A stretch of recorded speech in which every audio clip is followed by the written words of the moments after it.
A continuación, Panorama.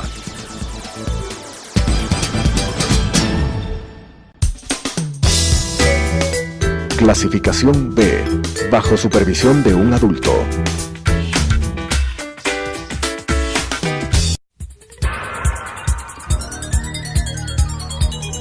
Las opiniones vertidas en este espacio por la producción y dirección del programa son de exclusiva responsabilidad de sus autores y de quienes intervienen en ellos.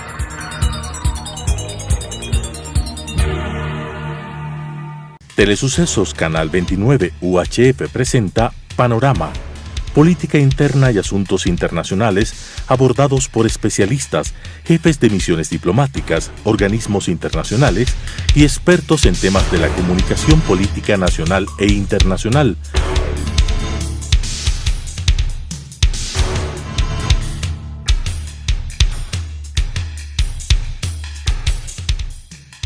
Con la conducción del doctor Edgar Jaramillo. En la sociedad actual y en la historia de la humanidad, lo único permanente es el cambio. Y hoy las Fuerzas Armadas tienen que adaptarse a nuevas circunstancias. En el pasado se preparaban para defender la soberanía, para proteger los límites fronterizos, pero ahora han surgido nuevos acontecimientos, nuevas circunstancias que tienen que enfrentarlas. Entre otras, el narcotráfico, el terrorismo, los problemas ambientales de grandes dimensiones, las migraciones colectivas que se han convertido también en un problema ciudadano. Y como estamos viendo en los últimos días, se han producido algunos acontecimientos que han provocado la destrucción de un destacamento de policía. Hay 3 miembros de las Fuerzas Armadas muertos y ahora hay periodistas secuestrados. ¿Cómo interpretar estas circunstancias? Para este propósito se encuentra con nosotros el coronel Patricio Haro, y quien es además politólogo, ha estado cursando estudios de ciencia política y ha obtenido un doctorado en la Facultad Latinoamericana de Ciencias Sociales. Y con él vamos a tener 2 visiones, la visión militar y la visión política del hombre que ha estado estudiando los problemas últimamente. Bienvenido, doctor Haro. ¿Cómo interpretar los últimos hechos que han ocurrido en el país? Muchas gracias, doctor. Realmente lo que está sucediendo en el Ecuador es una situación muy sui generis. El Ecuador, he dicho yo en alguna ocasión, se encuentra involucrado en una guerra de 4ª generación. Y es precisamente lo que usted dice antes. Nosotros estábamos preparando, vivimos una larga guerra fría con el Perú. Y digo larga guerra fría porque en la frontera durante 50 años estuvieron apuntándose las fuerzas peruanas con las fuerzas ecuatorianas. La tensión permanente, la dificultad del libre tránsito entre los 2 países manifestaba claramente esta característica de una guerra fría. Después de la firma del Acuerdo de la Paz, como consecuencia de la victoria ecuatoriana en el Alto Cenepa, se dijo que el Ecuador había firmado la paz y que descuidábamos simplemente la seguridad de la integridad territorial y de la soberanía. Es decir, eso sucedió. Firmado el acuerdo de paz con el Perú. ¿Era correcto esta interpretación de que ya casi la existencia de Fuerzas Armadas no tenía sentido? Esa fue la interpretación que se dio, y no solamente los gobiernos después de la firma de la paz, sino inclusive la ciudadanía en un gran porcentaje opinaba de que no se necesitaban unas Fuerzas Armadas de gran capacidad, numerosas, con relación a la población. Sin embargo, los hechos definitivamente dijeron que no. La integridad territorial y la soberanía nacional se vio amenazada casi inmediatamente después de la firma de la paz. Esa amenaza que teníamos nosotros en la frontera sur pasó a la frontera norte. Y no pasó por la firma del Acuerdo de la Paz, sino que ya el Plan Colombia, el plan que buscaba la eliminación militar de la insurgencia colombiana, apoyada por los Estados Unidos de Norteamérica, empezó a tener acciones y empezó a tener efectos en nuestra frontera. Eso sucedió hasta San Vicente del Caguán, cuando las Fuerzas Armadas Revolucionarias de Colombia inclusive hicieron una pausa estratégica para poder continuar con su programa político-militar y también vinculado con el narcotráfico, efecto y fenómeno que sucedió después de la caída del muro de Berlín, que apoyaba los movimientos insurgentes en Colombia. Esta situación generó la necesidad de que las Fuerzas Armadas se preparen para una guerra asimétrica, es decir, para una guerra de cuarta generación, enfrentando a una amenaza asimétrica. Esta amenaza asimétrica se caracteriza porque no hay un frente definido de batalla, porque no hay una determinación de las acciones que han de cumplirse, y eso es lo que está sucediendo. No también es una guerra entre estados, no es una tiene guerra otras características, pero la firma del Plan Colombia hacía presumir que iba a haber una presión hacia los insurgentes que determinaba que su repliegue hacia la frontera sur de Colombia. No debíamos estar preparándonos para esas circunstancias, porque lo lógico era que los insurgentes se apoderen de la línea de frontera para transitar entre los dos países como una manera estratégica de protegerse y de realizar sus acciones. ¿Cómo no, doctor? Y eso sucedió, inclusive, recordemos que en el Plan Colombia se nos quería involucrar bajo la estrategia del yunque y martillo.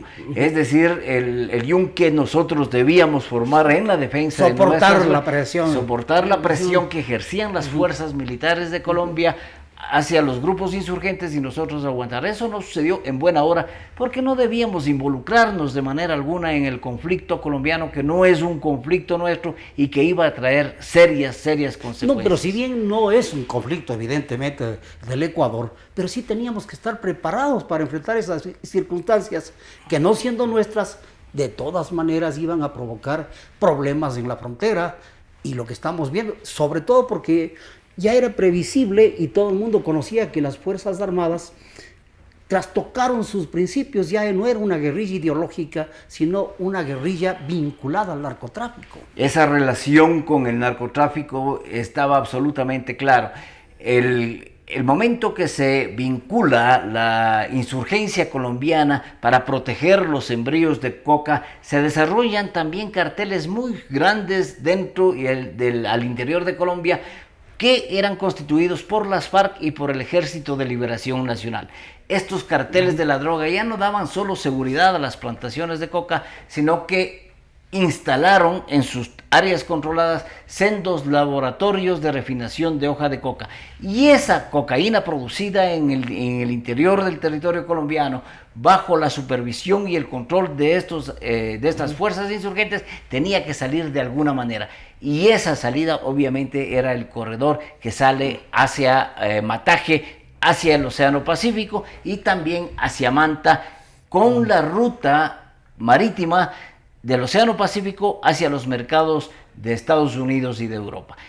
Esta situación empezamos ya a vivir en el siglo XX, y desde luego que se hicieron apreciaciones al interior de las Fuerzas Armadas, pero no hubo el apoyo suficiente de los gobiernos de turno para garantizar el equipamiento, la capacitación y el empleo en un nuevo tipo de guerra que estaba enfrentando el Ecuador, esta guerra de cuarta generación.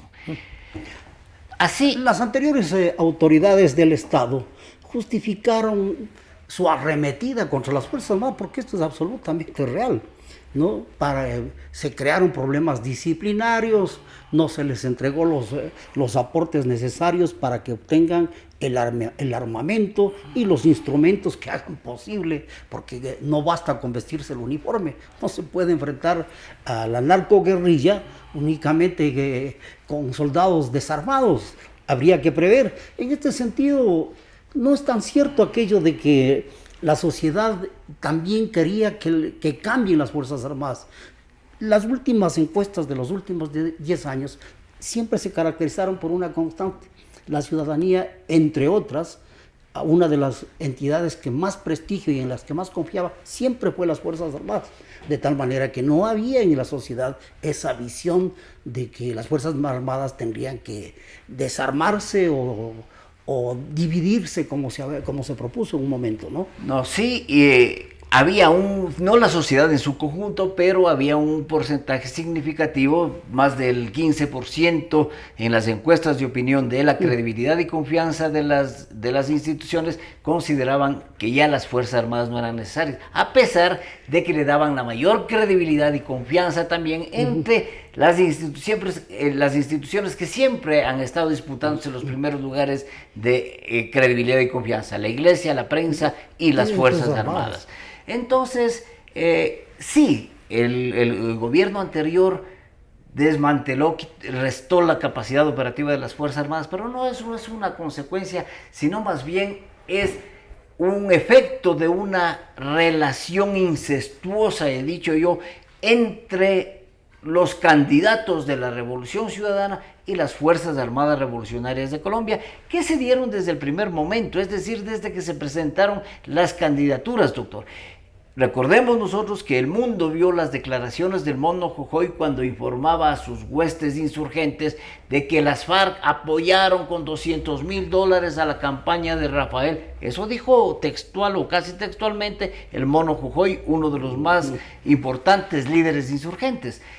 Esa entrega de una cantidad de dinero para la campaña debió haber tenido una serie de condicionamientos, y que estos se manifestaron después en la retirada de la base de Manta y también en el asentamiento ilegal, violando nuestra soberanía, del campamento de Raúl Reyes en Angostura.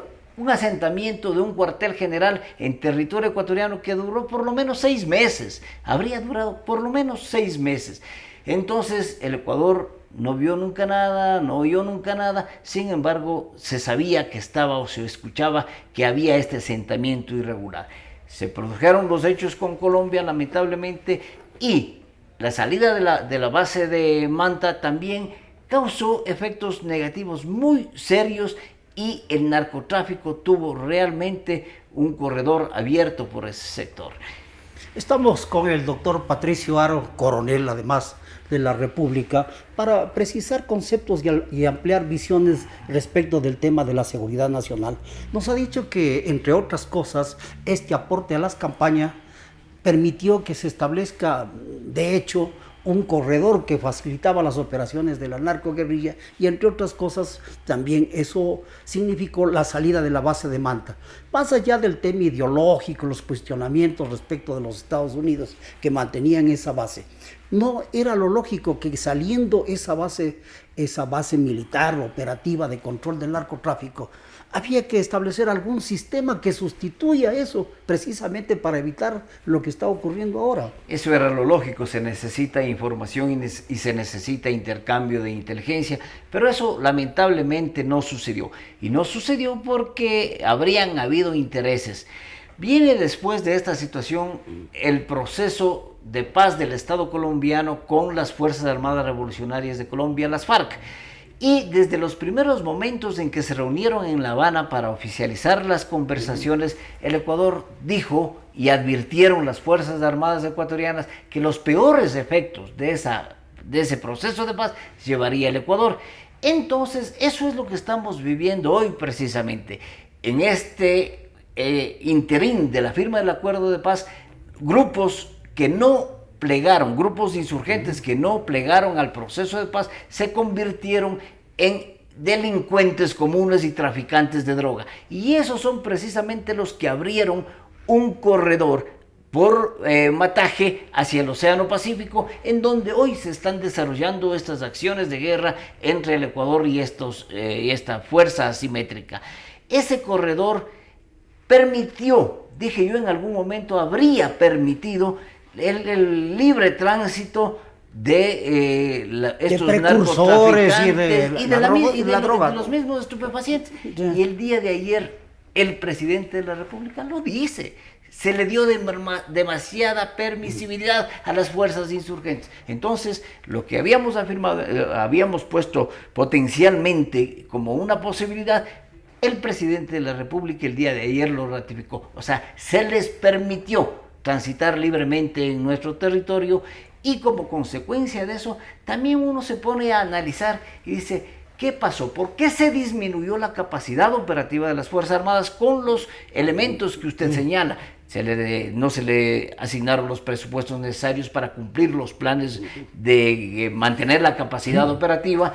Se trató de enfrentar siempre oficiales y tropas, rompiendo uno de los principales fundamentos de la institución armada, que es la disciplina y la subordinación. Eso sucedió y eso merma la moral y merma la capacidad operativa, sin lugar a dudas. Eso sucedió, pero el momento en que se presentan estas acciones de guerra, el bombazo en San Lorenzo, el bombazo en Mataje, la emboscada a la patrulla del Cuerpo de Infantería de Marina, donde se producen los muertos y los heridos, las Fuerzas Armadas se encuentran en una situación que ha perdido totalmente su capacidad operativa. ¿Qué ha cambiado? Porque si había este régimen de tolerancia en este corredor, ¿cuáles son los hechos que determinan estas actitudes violentas? Lo que hemos vivido a partir del 27 de enero con el bomba que estalló frente al cuartel, ¿no? Y la muerte de los policías, el secuestro de los periodistas. ¿Qué cambió en este lapso? ¿O qué es lo que cuál es el mensaje que quieren darnos estos grupos? ¿Cómo interpretar esto? Cambió precisamente la presencia del Estado en su territorio, manteniendo la integridad y la soberanía. Definitivamente había permisibilidad, los narcoterroristas transitaban libremente por este corredor al norte y, claro, posiblemente hubo ese acuerdo. Repito lo que ayer dijo el presidente de la República, que hubo esa permisibilidad. Sin embargo, de esta situación, las Fuerzas Armadas, una vez que se acabó el gobierno, hubo un cambio de gobierno, ya no recibían potencialmente consignas de que deben cumplir su tarea de patrullaje, volvieron a patrullar, volvieron a insistir, y hay presencia y mayor control. Entonces, la consecuencia directa de todo esto son las acciones terroristas y de guerra de esta amenaza asimétrica, que no sabemos en realidad quiénes son. El fiscal colombiano nos dice que es el Guacho y sus delincuentes. El Guacho es una persona real, el Guacho es una ficción, el Guacho es una imaginación que simplemente nos están presentando para caer en el juego. Debemos recordar los ecuatorianos que las Fuerzas Armadas Revolucionarias de Colombia en su página web desmintieron que este tal Guacho sea miembro o haya sido miembro de estos elementos insurgentes. Entonces, posiblemente es una ficción del Estado colombiano para que nosotros caigamos en el juego y nos involucremos en una guerra que no es nuestra. Entonces, ¿usted cree que esta es una estrategia de Colombia para involucrarnos en el problema fronterizo? Identificar al cabecilla de este grupo como ecuatoriano. Esta es la estrategia que está siguiendo Colombia. Esa es una de mis hipótesis, que puede ser falseable fácilmente. Sin embargo, el secuestro de los periodistas también es un hecho que debe ser analizado con pinzas. Primero, que el gobierno, a través del ministro del Interior, dice que hay una corresponsabilidad con los periodistas. Debemos ratificar que no hay corresponsabilidad en situaciones de seguridad. El único responsable de la seguridad de los ciudadanos y de desarrollo de sus actividades en el territorio nacional es el Estado. Entonces no puede haber tal corresponsabilidad. ¿Que se les advirtió? Sí, se les pudo haber advertido, pero manden una fuerza, 3, 4, 5 hombres a que les protejan en el cumplimiento de sus actividades. Esto no sucedió. Entonces es importante decir que los periodistas, el periodismo, los medios de comunicación son un actor que se presenta en cualquier escenario bélico y una de las fuerzas beligerantes en las que tienen bajo su jurisdicción ese escenario bélico son los que deben proteger la vida y la seguridad de esos actores. Pero no solamente eso, hasta ahora no sabemos si se liberaron o no se liberaron. Una alta autoridad militar extraño, ¿no? de Colombia. El jefe de la Fuerza Terrestre de Colombia, ¿no? Ha dicho que no están en su territorio. Extraño también, si nosotros... Y que además ya fueron liberados. Y además que ya fueron liberados. Si nosotros aceptamos de que no estaban en el territorio colombiano, quiere decir que ellos simplemente no hacían ninguna actividad para buscar en su territorio a estos secuestrados. Y el momento que dicen no están en nuestro territorio, quiere decir que están en territorio ecuatoriano. Lógicamente. No cabe Entonces otra eso implica que las Fuerzas Armadas ecuatorianas y la Policía Nacional deben hacer el mayor esfuerzo para buscar en todo ese corredor que estamos hablando, y de pronto se encuentran con estos elementos delincuenciales y caemos también en el juego y en el conflicto, que no es nuestro. Pero no sería aceptable No que podemos las caer Fuerzas en Armadas ese juego. caen otra vez en el juego, ¿no? Usted ha señalado con precisión que uno de los deberes del Estado establecido en la Ley de Seguridad Ciudadana y del Estado es la protección de los ecuatorianos, garantizar la convivencia pacífica, ¿no?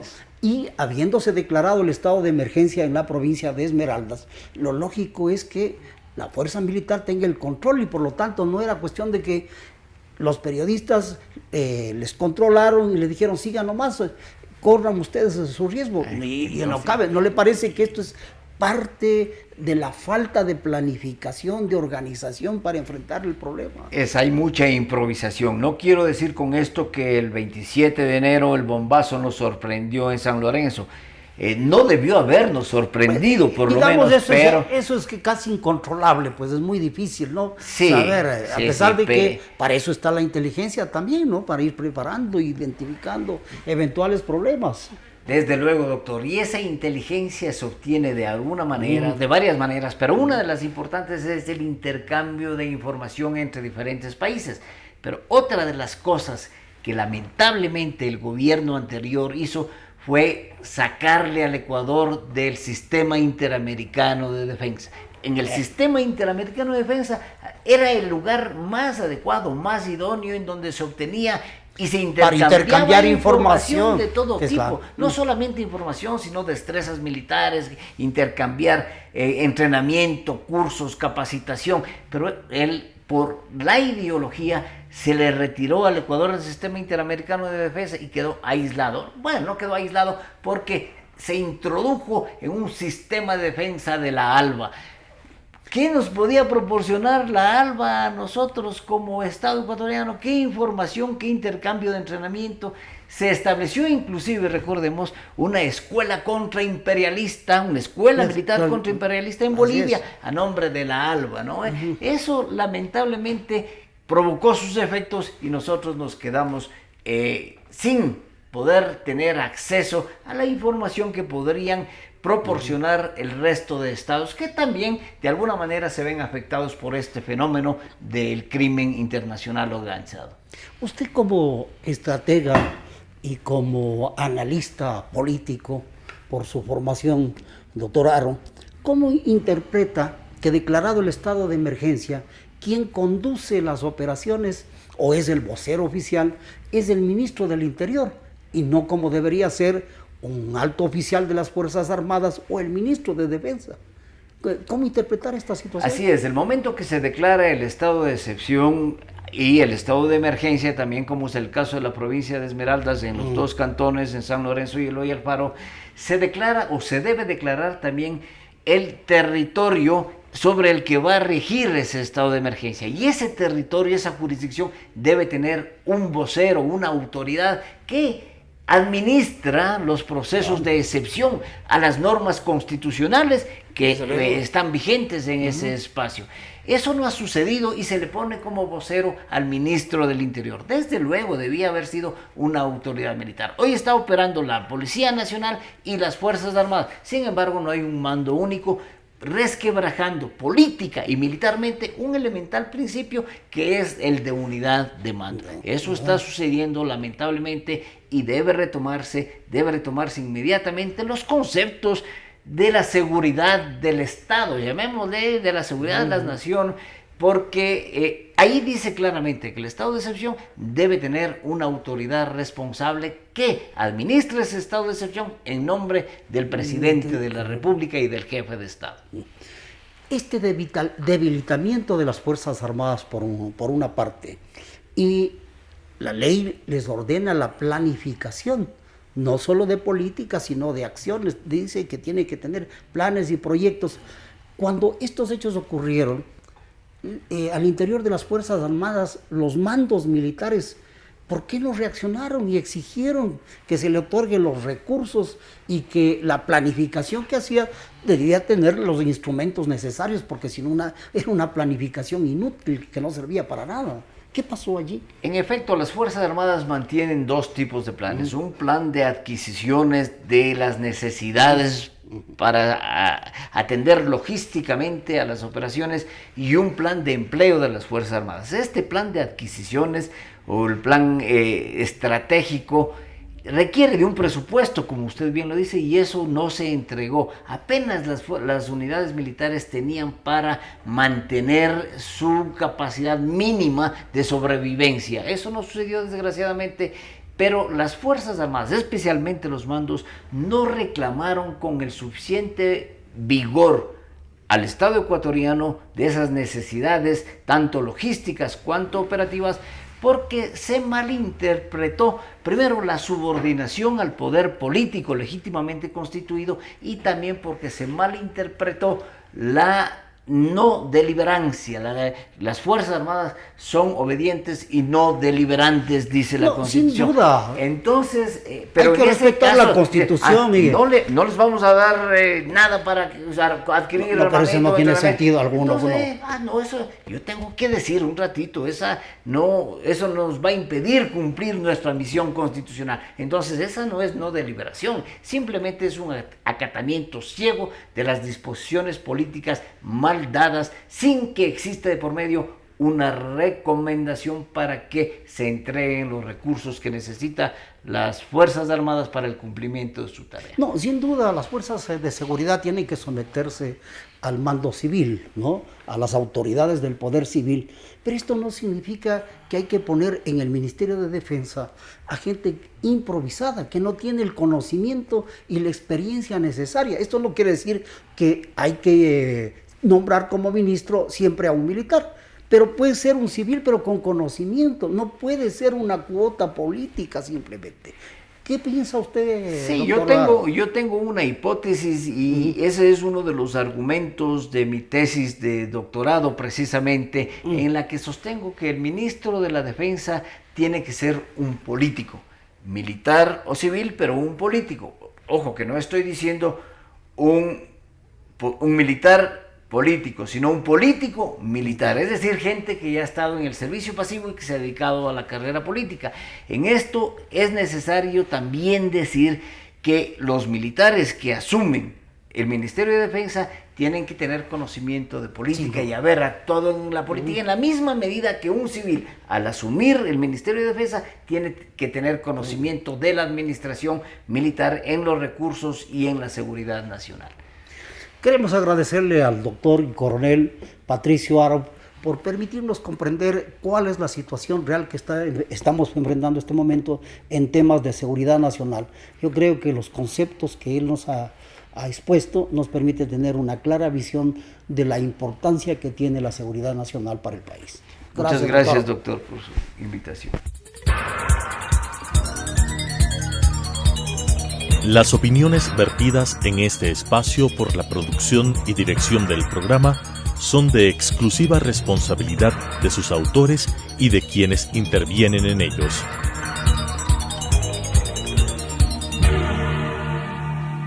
Telesucesos, Canal 29 UHF presentó Panorama, política interna y asuntos internacionales abordados por especialistas, jefes de misiones diplomáticas, organismos internacionales y expertos en temas de la comunicación política nacional e internacional.